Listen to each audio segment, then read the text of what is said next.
Waduh, dana bangun hunian PNS di IKN kurang. Ribuan abdi negara harus rela berbagi kamar. Pembangunan IKN akan segera dilaksanakan. Pemerintah tengah bersiap-siap untuk mewujudkan pemindahan ibu kota dari Jakarta ke IKN. Salah satu hal yang jadi poin persiapan pemerintah adalah pembangunan rumah rusun yang dimaksudkan sebagai tempat tinggal para abdi negara atau PNS. Karena kabarnya, PNS dari berbagai daerah akan dikirim ke IKN untuk segera menghuni dan bekerja di IKN. Setidaknya ada sekitar 40 triliun anggaran yang dikeluarkan untuk membangun IKN. Salah satunya untuk membangun rumah rusun, tempat tinggal PNS yang dikirim dari luar daerah.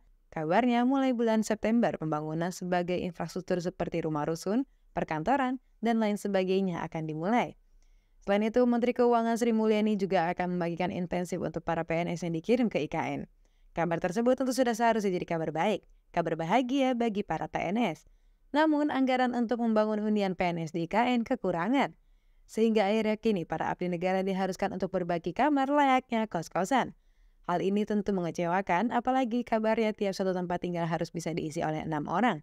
Kabar tersebut diungkapkan langsung oleh Direktur Jenderal Perumahan Kementerian PUPR, Iwan Suprijanto. Berdasarkan Peraturan Presiden Nomor 63 Tahun 2022 tentang perincian rencana induk Ibu Kota Nusantara, kebutuhan tempat tinggal di IKN diperkirakan sekitar 16.000 unit. Jumlah yang seharusnya bisa menampung PNS yang dikirim dari berbagai daerah. Namun unit yang baru bisa dibangun adalah setengahnya, yaitu 8.000 unit. Hal tersebut sudah berdasarkan perhitungan pahitnya. Rencananya pemerintah PUPR akan membangun sekitar 47 tower rumah dinas ASN di IKN. Pembangunan dimulai bulan September 2023. Adapun sumber dana proyek yang dibutuhkan untuk pembangunan sekitar 9,4 triliun dari total APBN. Namun dana yang telah dialokasikan tersebut dianggap masih kurang untuk bisa membangun 8.000 hunian ASN di IKN. Karena itu lagi nih PNS seharusnya bisa mengisi satu hunian oleh 6 orang. Bahkan kabar buruknya bisa saja PNS yang dipindahkan ke IKN tidak diberi rumah dinas. Dengan demikian mereka diharuskan untuk membeli rumah sendiri. Meskipun tentu mereka bisa membelinya dengan harga yang berbeda. Sementara itu, Kementerian PUPR mendesak pihak pemerintahan untuk melibatkan investor dalam hal suplai perumahan di IKN.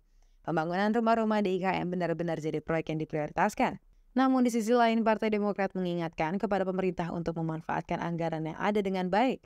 Sebab bagaimanapun, pembangunan IKN perlu dipikirkan dengan baik demi jangka panjang. Salah satunya diperlukan untuk memperhatikan kesejahteraan PNS agar dapat bekerja sama dengan maksimal di IKN. Hal ini bisa dimulai dengan memperhatikan tempat tinggal mereka.